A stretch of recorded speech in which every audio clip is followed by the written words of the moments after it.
ಈಗ ಮಹಿಳೆಯರ ಖಾತೆಗೆ ಬಾಕಿ ಕಂತು ಕೂಡ ಜಮೆ ಆಗುವುದು ಶುರುವಾಗಿದೆ. ನಿಮ್ಮ ಬ್ಯಾಂಕ್ ಖಾತೆಗೆ ಹಣ ಇನ್ನೂ ಬಂದಿಲ್ವಾ? ಹಾಗಾದ್ರೆ ಈ ಮಾಹಿತಿ ಪೂರ್ತಿಯಾಗಿ ನೋಡಿ ಸ್ನೇಹಿತರೆ. 24ನೇ ಕಂತು ಕೂಡ ಜಮೆ ಮಾಡಿದ್ದ ಸರ್ಕಾರ. ಇದೇ ಮಧ್ಯೆ ಡಿ.ಕೆ. ಶಿವಕುಮಾರ್ ಅವರ ಹೇಳಿಕೆ ಎಲ್ಲದಕ್ಕೂ ತಡೆಯಾಜ್ಞೆ ತಂದ್ರೆ ಹೇಗೆ ಎಂದು ಅಸಮಾಧಾನ ವ್ಯಕ್ತಪಡಿಸಿದ್ದಾರೆ. ಮತ್ತೊಂದೆಡೆಯಲ್ಲಿ ಹೂಡಿಕೆ ಮಾಡುವವರೇ ಎಚ್ಚರ. 6 ತಿಂಗಳಲ್ಲಿ 30,000 ಜನರಿಗೆ 1,500 ಕೋಟಿ ರೂಪಾಯಿ ಪಂಗನಾಮ. ಬೆಂಗಳೂರಲ್ಲೇ ಅತಿ ಹೆಚ್ಚು ಜನರು ಮೋಸ ಹೋಗಿದ್ದಾರೆ. ಇನ್ನು ರಾಜ್ಯದ 12 ನದಿಗಳ ನೀರು ಕುಡಿಯಲು ಅಸುರಕ್ಷಿತ ಎಂದು ಮಾಲಿನ್ಯ ನಿಯಂತ್ರಣ ಮಂಡಳಿಯಿಂದ ಆಘಾತಕಾರಿ ವರದಿ ಬಂದಿದೆ. ರಾಜ್ಯದ 12 ನದಿಗಳ ನೀರು ಕುಡಿಯಲು ಯೋಗ್ಯವಲ್ಲವಂತೆ. ಯಾಕೆ ಏನಾಯ್ತು ನೋಡೋಣ ಸ್ನೇಹಿತರೆ. ಇನ್ನು ಕಾಂಗ್ರೆಸ್ ಸರ್ಕಾರದ ಪ್ರಚಾರಕ್ಕಾಗಿ 1,076 ಕೋಟಿ ರೂಪಾಯಿ ಖರ್ಚು. ಇದೇ ಒಂದು ಮಾಹಿತಿ ಮುಂದಿಟ್ಟುಕೊಂಡು ಜೆಡಿಎಸ್ ಸೇರಿದಂತೆ ವಿಪಕ್ಷದವರ ವಾಗ್ದಾಳಿ. ಇನ್ನು ಚಿನ್ನ ಪ್ರಿಯರಿಗೆ ಮುಖ್ಯವಾದ ಮಾಹಿತಿ. 2026ರಲ್ಲಿ ಚಿನ್ನದ ಬೆಲೆ ಏನಾಗುತ್ತೆ, ಚಿನ್ನ ಯಾವಾಗ ಖರೀದಿ ಮಾಡಬೇಕು, ಚಿನ್ನ ಇನ್ನಷ್ಟು ಕುಸಿತವಾಗುತ್ತಾ, ಎಲ್ಲ ಸುದ್ದಿಗಳನ್ನ ನೋಡೋಕ್ಕಿಂತ ಮೊದಲು ನೀವು ನಮ್ಮ ಚಾನಲ್ಗೆ ಮೊದಲು ಬಾರಿ ಭೇಟಿ ಕೊಡ್ತಾ ಇದ್ರೆ ದಯವಿಟ್ಟು ಸಬ್ಸ್ಕ್ರೈಬ್ ಆಗಿ ಪಕ್ಕದಲ್ಲಿ ಕಾಣಿಸೋ ಗಂಟೆ ಕೂಡ ಒತ್ತಿ. ಇದರಿಂದ ರಾಜ್ಯದ ಮುಖ್ಯವಾದ ಮಾಹಿತಿಗಳು ನಿಮಗೆ ಸಿಗುತ್ತವೆ. ವಿಡಿಯೋಗೆ ಲೈಕ್ ಮಾಡ್ತಾ ವಿಡಿಯೋನ ಪೂರ್ತಿಯಾಗಿ ನೋಡಿ. ಬನ್ನಿ ಸ್ನೇಹಿತರೆ, ಎಲ್ಲ ಮುಖ್ಯವಾದ ಮಾಹಿತಿಗಳನ್ನು ಡೀಟೇಲ್ ಆಗಿ ನೋಡೋಣ. ಇದೀಗ ರಾಜ್ಯದ ಮಹಿಳೆಯರ ಬ್ಯಾಂಕ್ ಖಾತೆಗೆ ಬಾಕಿ ಕಂತು ಜಮಾ ಆಗುವುದು ಶುರುವಾಗಿದೆ. ಹೌದು, ಆಗಸ್ಟ್ ತಿಂಗಳ ಕಂತು ದೀಪಾವಳಿ ಹಬ್ಬದ ವೇಳೆನೆ ಬಿಡುಗಡೆ ಮಾಡಲಾಗಿತ್ತು. ಆದರೆ ಆ ಒಂದು ಕಂತು ಇದೀಗ ಫಲಾನುಭವಿಗಳಿಗೆ ತಡವಾಗಿ ಜಮೆ ಆಗುತ್ತಿದೆ. ಹೌದು, ಮಹಿಳೆಯರ ಬ್ಯಾಂಕ್ ಖಾತೆಗೆ ಆಗಸ್ಟ್ ತಿಂಗಳ ಕಂತು ಜಮಾ ಆಗಿರುವುದು ದೃಢವಾಗಿದೆ ಸ್ನೇಹಿತರೆ. ಹಂತ ಹಂತವಾಗಿ ಫಲಾನುಭವಿಗಳ ಬ್ಯಾಂಕ್ ಖಾತೆಗೆ ಈ ಒಂದು ಹಣ ಜಮೆ ಮಾಡಲಾಗುತ್ತಿದೆ. ಇದೇ ಮಧ್ಯೆ ಮಾಧ್ಯಮಗಳ ಮುಂದೆ ಮಹಿಳಾ ಮತ್ತು ಮಕ್ಕಳ ಕಲ್ಯಾಣ ಇಲಾಖೆಯ ಸಚಿವೆ ಲಕ್ಷ್ಮಿ ಹೆಬ್ಬಾಳ್ಕರ್ ಅವರು ಮಾಹಿತಿ ಕೊಟ್ಟಿದ್ದಾರೆ. ಹಣ ಪಾವತಿ ಪ್ರಕ್ರಿಯೆ ಹಂತ ಹಂತವಾಗಿ ನಡೀತಾ ಇದೆ. ಕೆಲ ಫಲಾನುಭವಿಗಳಿಗೆ ಈಗಾಗಲೇ ಹಣ ಕೂಡ ಜಮವಾಗಿದೆ. ದಸರಾ ಹಬ್ಬದ ವೇಳೆ ಜುಲೈ ತಿಂಗಳ ಕಂತು ಜಮೆ ಮಾಡಿದ್ದೆವು. ದೀಪಾವಳಿ ಹಬ್ಬದ ವೇಳೆ ಆಗಸ್ಟ್ ತಿಂಗಳ ಕಂತು ಕೂಡ ಜಮೆ ಮಾಡಿದ್ದೇವೆ. ಈಗೇನಿದ್ರು ಸೆಪ್ಟೆಂಬರ್ ತಿಂಗಳ ಹಣ ಮಾತ್ರ ಬಾಕಿ ಇದ್ದು ಅದನ್ನು ಕೂಡ ಶೀಘ್ರದಲ್ಲೇ ಪಾವತಿ ಮಾಡುತ್ತೇವೆ ಎಂದು ಮಾಧ್ಯಮಗಳ ಮುಂದೆ ತಿಳಿಸಿದ್ದಾರೆ. ಆದರೆ ಸ್ನೇಹಿತರೆ, ಸರ್ಕಾರದಿಂದ ಹಣ ಬಿಡುಗಡೆ ಮಾಡಿದ್ರು ಇನ್ನೂ ಮಾತ್ರ ಲಕ್ಷಾಂತರ ಫಲಾನುಭವಿಗಳ ಖಾತೆಗೆ ಹಣ ಬಂದಿಲ್ಲ ಎನ್ನುವುದು ಕೂಡ ಒಂದು ಗಮನಾರ್ಹ ಸಂಗತಿಯಾಗಿದೆ. ಹೌದು, ನಿಮ್ಮ ಖಾತೆಗೂ ಹಣ ಜಮಾವಾಗಿಲ್ಲವೆಂದರೆ ಕಮೆಂಟ್ನಲ್ಲಿ ನಿಮ್ಮ ಊರಿನ ಹೆಸರನ್ನು ಕಮೆಂಟ್ ಮಾಡಿ. ಅಂದ ಹಾಗೆ ಸ್ನೇಹಿತರೆ, ಗೃಹಲಕ್ಷ್ಮಿ ಯೋಜನೆ ಹಣ ಪಡೆಯಲು ನೀವು ಕೇವಲ ಫಲಾನುಭವಿ ಆಗಿದ್ದರಷ್ಟೇ ಸಾಕಾಗೋದಿಲ್ಲ.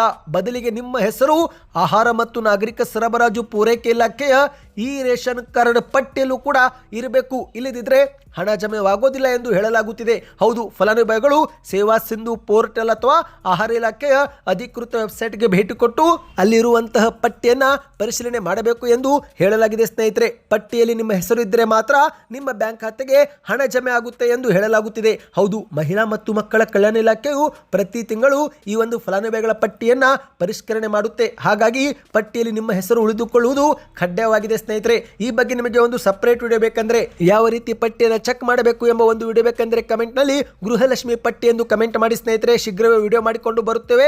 ಇನ್ನು ಇದೇ ಮಧ್ಯೆ ಡಿ.ಕೆ. ಶಿವಕುಮಾರ್ ಅವರು ಬೇಸರ ವ್ಯಕ್ತಪಡಿಸಿದ್ದಾರೆ. ಹೌದು, ಎಲ್ಲದಕ್ಕೂ ತಡೆಯಾಜ್ಞೆ ತಂದ್ರೆ ಹೇಗೆ ಎಂದು ವೇದಿಕೆ ಮೇಲೆ ಅಸಮಾಧಾನದ ಮಾತುಗಳನ್ನು ಆಡಿದ್ದಾರೆ. ಬೆಂಗಳೂರು ನಗರದಲ್ಲಿ 8 ವರ್ಷಗಳಿಂದ ಸರಿಯಾಗಿ ಕಸ ಎತ್ತುವುದಕ್ಕೂ ಕೂಡ ನಮಗೆ ಆಗುತ್ತಿಲ್ಲ. ಏನಾದರೂ ನಾವು ಮಾಡಲು ಹೊರಟ್ರೆ ಎಲ್ಲದಕ್ಕೂ ಕೋರ್ಟ್ನಿಂದ ತಡೆಯಾಜ್ಞೆ ತರ್ತಾರೆ. ಅನುಷ್ಠಾನಗೊಳಿಸಬೇಕಾದಂಥ ಯೋಜನೆಗಳ ಮೊತ್ತದಲ್ಲಿ ವರ್ಷಕ್ಕೆ 2,000 ಕೋಟಿ ರೂಪಾಯಿ ನಷ್ಟವಾಗುತ್ತಿದೆ ಎಂದು ಡಿ.ಕೆ. ಶಿವಕುಮಾರ್ ಅವರು ಅಸಹಾಯಕತೆಯನ್ನು ವ್ಯಕ್ತಪಡಿಸಿದ್ದಾರೆ. ಹೌದು, ಇತ್ತೀಚೆಗೆ ಬೆಂಗಳೂರಿನ ಸಿಟಿ ಸಿವಿಲ್ ಸೆಷನ್ ಕೋರ್ಟ್ ಆವರಣದಲ್ಲಿ ಪ್ರಧಾನ ಕಚೇರಿಯಲ್ಲಿ ಹಮ್ಮಿಕೊಳ್ಳಲಾಗಿದ್ದಂಥ ನ್ಯಾಯ ಮಿತ್ರ ಸಹಕಾರಿ ಬ್ಯಾಂಕ್ ಎನ್ನುವ ಕಾರ್ಯಕ್ರಮದಲ್ಲಿ ಪಾಲ್ಗೊಂಡು ಡಿ.ಕೆ. ಶಿವಕುಮಾರ್ ಅವರು ಮಾತನಾಡಿದ್ದಾರೆ. ರಾಜ್ಯದ ವಕೀಲರು ಕೂಡ ಅಭಿವೃದ್ಧಿಯ ದೃಷ್ಟಿಯಿಂದ ಯೋಚನೆ ಮಾಡಬೇಕು. ಇಂತಹ ವಿಷಯಗಳನ್ನು ಹೊತ್ತು ತಮ್ಮ ಬಳಿ ಬರುವ ಕಕ್ಷಿದಾರರನ್ನು ತಿದ್ದಿ ಬುದ್ಧಿ ಹೇಳಬೇಕು ಎಂದು ವಕೀಲರಿಗೆ ಮನವಿ ಮಾಡಿದ್ದಾರೆ. ವೇಗವಾಗಿ ಬೆಳೆಯುತ್ತಿರುವ ಬೆಂಗಳೂರಿನ ಅಭಿವೃದ್ಧಿಗೆ ನಾವೇನಾದರೂ ಬೃಹತ್ ಯೋಜನೆ ಜಾರಿಗೆ ತರಲು ಮುಂದಾದರೆ ದುಡ್ಡು ಬಾಚೋಕೆ ಮಾಡ್ತಿದ್ದಾರೆ ಎಂದು ವಿಪಕ್ಷದವರು ಟೀಕೆ ಮಾಡ್ತಾರೆ. ಹಾಗಿದ್ರೆ ನಿಮಗೆ ಅವಕಾಶವಿದ್ದಾಗ, ನಿಮ್ಮ ಬಳಿ ಅಧಿಕಾರವಿದ್ದಾಗ ಯಾಕೆ ಇಂತಹ ಅಭಿವೃದ್ಧಿ ಕೆಲಸ ಮಾಡಲು ನೀವು ಮುಂದಾಗಲಿಲ್ಲ ಎಂದು ವಿಪಕ್ಷಗಳಿಗೆ ಟೀಕೆ ಮಾಡಿದ್ದಾರೆ. ನಾನು ಬೆಂಗಳೂರು ಮಂತ್ರಿ ಇದ್ದೇನೆ, ಇಲ್ಲಿನ ಸಮಸ್ಯೆ ನನಗೆ ಗೊತ್ತಿದೆ. ಇಂದು ಸದ್ಯದ ಬೆಂಗಳೂರು ನಗರದ ಜನಸಂಖ್ಯೆ 1,40,00,000ವಿದೆ. 1,30,00,000 ವಾಹನಗಳು ಕೂಡ ಇಲ್ಲಿವೆ. ದಿನಾಲು 70 ಲಕ್ಷ ಜನರು ಇಲ್ಲಿಗೆ ಬಂದು ಹೋಗುತ್ತಾರೆ. ಹೀಗಿರುವಾಗ ನಗರದಲ್ಲಿ ಜಾಗವಾದರೂ ಎಲ್ಲಿದೆ ಎಂದು ಡಿ.ಕೆ. ಶಿವಕುಮಾರ್ ಅವರು ಪ್ರಶ್ನೆ ಮಾಡಿದ್ದಾರೆ. ನಾವೇನಾದರೂ ಅಭಿವೃದ್ಧಿ ಮಾಡೋಕೆ ಹೋದರೆ ತಡೆಯಾಜ್ಞೆ ತರ್ತಾರೆ. ಹಾಗಾಗಿ ವಕೀಲರು ನಿಮ್ಮ ಬಳಿ ತಡೆಯಾಜ್ಞೆ ತರುವಂತಹ ಕಕ್ಷಿದಾರರನ್ನ ತಿದ್ದಿ ಬುದ್ಧಿ ಹೇಳಬೇಕು ಎಂದು ಡಿ.ಕೆ. ಶಿವಕುಮಾರ್ ಅವರು ಮನವಿ ಮಾಡಿದ್ದಾರೆ. ಇನ್ನಿದೀಗ ಮೂರನೇ ಮುಖ್ಯವಾದ ಮಾಹಿತಿಗೆ ಹೋಗೋಣ ಸ್ನೇಹಿತರೆ. ಹೂಡಿಕೆ ಮಾಡುವವರೇ ಎಚ್ಚರ ಎಚ್ಚರ. ಹೌದು ಸ್ನೇಹಿತರೆ, ಕಷ್ಟಪಟ್ಟು ದುಡಿದಂತ ಹಣವನ್ನ ಮನೆಯಲ್ಲಿ ಇಡುವ ಬದಲು ಒಂದು ಒಳ್ಳೆಯ ಸ್ಥಾನದಲ್ಲಿ ಹೂಡಿಕೆ ಮಾಡೋಣ ಅಥವಾ ಹೆಚ್ಚಿನ ಹಣ ಬರುತ್ತೆ ಎಂಬ ಒಂದು ಆಸೆಯಲ್ಲಿ ಬಿದ್ದು ನೀವು ಕೂಡ ಹಣವನ್ನು ಕಳೆದುಕೊಳ್ಳಬೇಡಿ. ಯಾಕಂದ್ರೆ ಸ್ನೇಹಿತರೆ, ಕಳೆದ 6 ತಿಂಗಳಲ್ಲಿ 30,000 ಜನರಿಗೆ 1,500 ಕೋಟಿ ರೂಪಾಯಿ ಪಂಗನಾಮ ಹಾಕಿರುವುದು ವರದಿಯಾಗಿದೆ. ಮತ್ತು ಆಶ್ಚರ್ಯವೇನೆಂದರೆ ಬೆಂಗಳೂರಲ್ಲಿ ಅತಿ ಹೆಚ್ಚು ಜನರು ಮೋಸ ಹೋಗಿದ್ದಾರೆ. ಹೌದು, 6 ತಿಂಗಳಲ್ಲಿ ದೇಶದ ಪ್ರಮುಖ ನಗರಗಳಲ್ಲಿ ಹೂಡಿಕೆ ವಂಚನೆ ಜಾಲಕ್ಕೆ ಸಿಲುಕಿ 30,000ಕ್ಕೂ ಹೆಚ್ಚು ಜನರು ಬಲಿಯಾಗಿದ್ದು ಒಟ್ಟು 1,500 ಕೋಟಿ ರೂಪಾಯಿಗೂ ಅಧಿಕ ಹಣವನ್ನ ಕಳೆದುಕೊಂಡಿದ್ದಾರೆ. ಈ ಪೈಕಿ ಬೆಂಗಳೂರು, ಹೈದರಾಬಾದ್ ಮತ್ತು ದೆಹಲಿಯಲ್ಲಿ ಅತಿ ಹೆಚ್ಚು ಪ್ರಕರಣಗಳು ವರದಿಯಾಗಿವೆ. ಹಾಗಾಗಿ ಸ್ನೇಹಿತರೆ, ಕಷ್ಟಪಟ್ಟು ದುಡಿದಂತ ಹಣವನ್ನ ಒಂದು ಸರಿಯಾದ ಜಾಗದಲ್ಲಿನೇ ಹೂಡಿಕೆ ಮಾಡಿ. ಸಿಲಿಕಾನ್ ಸಿಟಿ ಬೆಂಗಳೂರಲ್ಲಿ ಅತಿ ಹೆಚ್ಚು ಜನರು ಈ ಒಂದು ಹೂಡಿಕೆ ವಂಚನೆ ಜಾಲಕ್ಕೆ ಸಿಲುಕಿ ಆರ್ಥಿಕ ನಷ್ಟವನ್ನು ಅನುಭವಿಸಿದ್ದಾರೆ ಎಂದು ಕೇಂದ್ರದ ಗೃಹ ಸಚಿವಾಲಯದ ಸೈಬರ್ ವಿಭಾಗದ ವರದಿಯೊಂದು ಮಾಹಿತಿಯನ್ನು ಬಿಡುಗಡೆ ಮಾಡಿದೆ.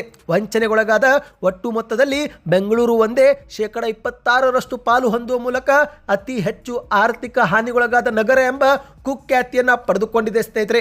ಅಂದ್ರೆ ಪ್ರತಿ ವ್ಯಕ್ತಿಯು ಸರಾಸರಿಯಲ್ಲಿ 8 ಲಕ್ಷವರೆಗೆ ಹಣವನ್ನು ಕಳೆದುಕೊಂಡಿರುವುದು ವರದಿಯಲ್ಲಿ ದೃಢವಾಗಿದೆ. ಮತ್ತು ಈ ಒಂದು ಸೈಬರ್ ಅಪರಾಧಿಗಳು ಹೆಚ್ಚಾಗಿ ವಾಟ್ಸಪ್ ಮತ್ತು ಟೆಲಿಗ್ರಾಮ್ ಮೆಸೇಜಿಂಗ್ ಅಪ್ಲಿಕೇಶನ್ಗಳ ಮೂಲಕವೇ ಈ ಒಂದು ಜಾಲವನ್ನು ಬೀಸುತ್ತಿದ್ದಾರೆ. ಹಾಗಾಗಿ ನಿಮ್ಮ ಮೊಬೈಲ್ಗೆ ಬರುವಂತಹ ಅನಧಿಕೃತ ಲಿಂಕ್ ಅಥವಾ ಅಪ್ಲಿಕೇಶನ್ ಅನ್ನು ನೀವು ಡೌನ್ಲೋಡ್ ಮಾಡಬೇಡಿ ಮತ್ತು ಕ್ಲಿಕ್ ಕೂಡ ಮಾಡಬೇಡಿ. ಯಾಕಂದ್ರೆ ನೀವು ಮಾಡುವಂತಹ ಸಣ್ಣ ತಪ್ಪಿನಿಂದ ನಿಮ್ಮ ಮಾಹಿತಿ, ಬ್ಯಾಂಕಿನ ವಿವರ, OTPಗಳು ಕೂಡ ಮತ್ತೊಬ್ಬರಿಗೆ ಸಿಗುವ ಸಾಧ್ಯತೆ ಇರುತ್ತೆ. ಹಾಗಾಗಿ ಹೂಡಿಕೆ ಮಾಡುವಾಗ ಅಥವಾ ಮೊಬೈಲ್ ಬಳಕೆ ಮಾಡುವಾಗ ನೋಡಿಕೊಂಡು ಕ್ಲಿಕ್ ಮಾಡಿ ಸ್ನೇಹಿತರೆ. ಬೇಕಾದನ್ನ ನೀವು ಕ್ಲಿಕ್ ಮಾಡೋದು, ಅಪ್ಲಿಕೇಶನ್ ಡೌನ್ಲೋಡ್ ಮಾಡಿಕೊಳ್ಳೋದು ಮಾಡಿದರೆ ನಿಮ್ಮ ಮೊಬೈಲ್ ಹ್ಯಾಕ್ ಆಗುವ ಸಾಧ್ಯತೆ ಇರುತ್ತೆ. ಇನ್ನಿದೀಗ ಮತ್ತೊಂದು ಮುಖ್ಯವಾದ ಮಾಹಿತಿಗೂ ಹೋಗೋಣ ಸ್ನೇಹಿತರೆ.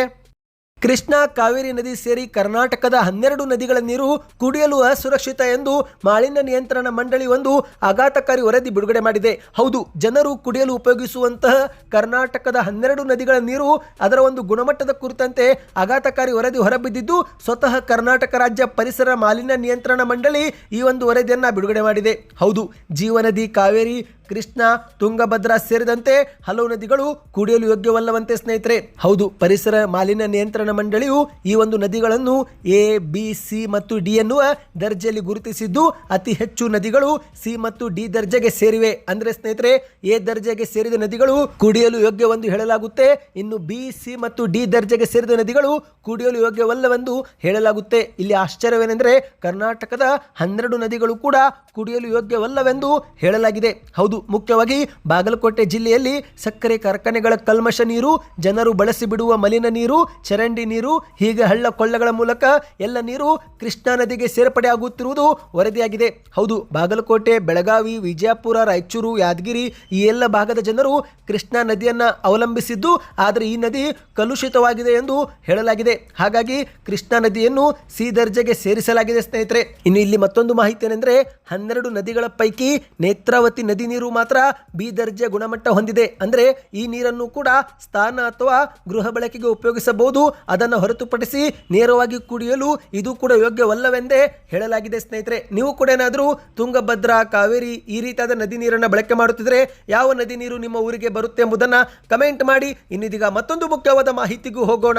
ಇಂದು ರಾಜ್ಯದಲ್ಲಿ ಕಾಂಗ್ರೆಸ್ ಸರ್ಕಾರ ಅಧಿಕಾರಕ್ಕೆ ಬಂದು ನುಡಿದಂತೆ ಪಂಚ ಗ್ಯಾರಂಟಿ ಯೋಜನೆಗಳನ್ನು ಜಾರಿಗೆ ಮಾಡಿದೆ. ಅಂದ್ರೆ ಇಲ್ಲಿಯವರೆಗೆ 1 ಲಕ್ಷ ಕೋಟಿ ರೂಪಾಯಿ ಹಣವನ್ನು ಗ್ಯಾರಂಟಿಗಳಿಗಾಗಿ ಸರ್ಕಾರ ಖರ್ಚು ಮಾಡಿ ದೊಡ್ಡ ಇತಿಹಾಸವನ್ನೇ ಬರೆದಿದೆ. ಅಂದ ಹಾಗೆ ಸಾಮಾನ್ಯವಾಗಿ ಕಾಂಗ್ರೆಸ್ ಪಕ್ಷದವರು ಪ್ರಚಾರಕ್ಕಾಗಿ ಬಿಜೆಪಿಯವರು ಕೋಟ್ಯಾಂತರ ರೂಪಾಯಿ ಹಣ ಖರ್ಚು ಮಾಡಿದ್ದಾರೆ ಎಂದು ಆರೋಪವನ್ನ ಮಾಡಿದ್ರು.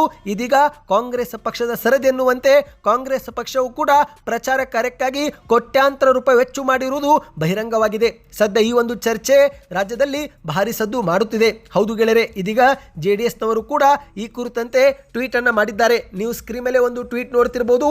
ಇದು JDS ಪಕ್ಷ ಮಾಡಿದ ಟ್ವೀಟ್ ಆಗಿದೆ. ಹೊಟ್ಟೆಗೆ ಹಿಟ್ಟಿಲ್ಲ ಎಂದ್ರು ಜುಟ್ಟಿಗೆ ಮಲ್ಲಿಗೆ ಎನ್ನುವಂತಾಗಿದೆ ಸರ್ಕಾರದ ಬಂಡವಾಳು.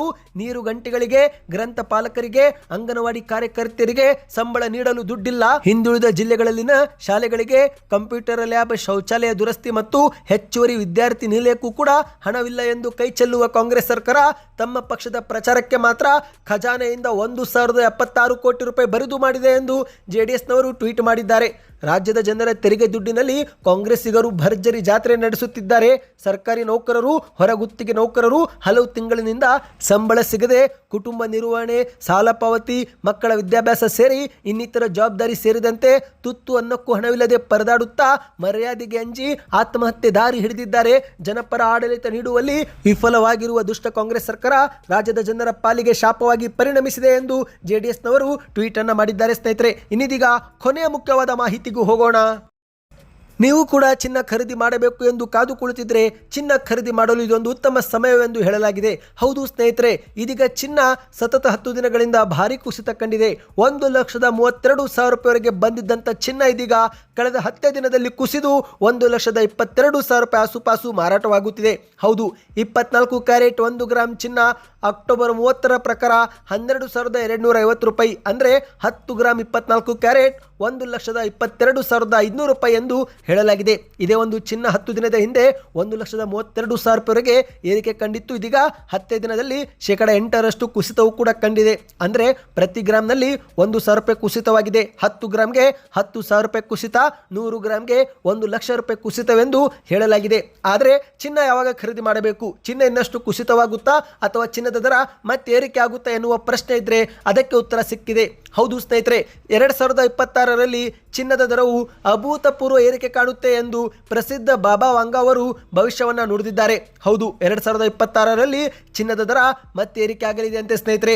ಬಾಬಾ ವಾಂಗಾ ಅವರು ಈ ಒಂದು ಹಿಂದೆನೆ ಯುದ್ಧ, ಭೂಕಂಪ, ಪ್ರಳಯ ಸೇರಿದಂತೆ ಹಲವು ಭವಿಷ್ಯವಾಣಿಗಳನ್ನು ನುಡಿದಿದ್ದು ಎಲ್ಲ ಭವಿಷ್ಯಗಳು ಸತ್ಯವಾಗಿವೆ. ಇದೀಗ ಅದೇ ರೀತಿ ಚಿನ್ನದ ಬಗ್ಗೆಯೂ ಕೂಡ ಭವಿಷ್ಯವನ್ನ ಮೊದಲೇವರು ನುಡಿದಿದ್ದಾರೆ. 2026ರಲ್ಲಿ ಚಿನ್ನದ ದರ 1,86,000 ದಾಟಬಹುದು ಎಂದು ಅವರು ಮೊದಲೇ ಭವಿಷ್ಯವಾಣಿ ಹೇಳಿದ್ದಾರೆ ಸ್ನೇಹಿತರೆ. ಅಂದ್ರೆ 2026ರಲ್ಲಿ ಈಗ ಚಿನ್ನ ಇಳಿಕೆ ಆಗುವುದು ಅನುಮಾನ ಎನ್ನುವಂತೆ ಆಗಿದೆ. ಬಾಬಾ ವಾಂಗಾ ಅವರು ತಮ್ಮ ಭವಿಷ್ಯವಾಣಿಯಲ್ಲಿ ಚಿನ್ನದ ದರ ಇಳಿಕೆ ಕುರಿತಂತೆ ಯಾವುದೇ ಒಂದು ಸುಳಿವು ನೀಡಿಲ್ಲ. ಬದಲಾಗಿ ಚಿನ್ನದ ದರ ಮತ್ತಷ್ಟು ಏರಿಕೆ ಆಗುತ್ತೆ ಎಂದಿದ್ದಾರೆ. ಈ ಮೂಲಕ ಚಿನ್ನದ ದರ ಇಳಿಕೆ ಆಗುವುದು ಅನುಮಾನ ಎನ್ನುವಂತಾಗಿದೆ. ನಿಮ್ಮ ಪ್ರಕಾರ ಚಿನ್ನದ ಬೆಲೆ ಕುಸಿತವಾಗಬೇಕು ಅಥವಾ ಇನ್ನಷ್ಟು ಏರಿಕೆ ಆಗಬೇಕು? ನಿಮ್ಮ ಅನಿಸಿಕೆಯನ್ನು ಕಮೆಂಟ್ ಮಾಡ್ತಾ ಈ ಎಲ್ಲ ಮಾಹಿತಿ ಇಷ್ಟವಾಯ್ತಾ ಸ್ನೇಹಿತರೆ? ಹಾಗಾದರೆ ಚಾನಲ್ಗೆ ಸಬ್ಸ್ಕ್ರೈಬ್ ಮಾಡ್ಕೊಳ್ಳಿ, ವಿಡಿಯೋಗೆ ಲೈಕ್ ಮಾಡಿ.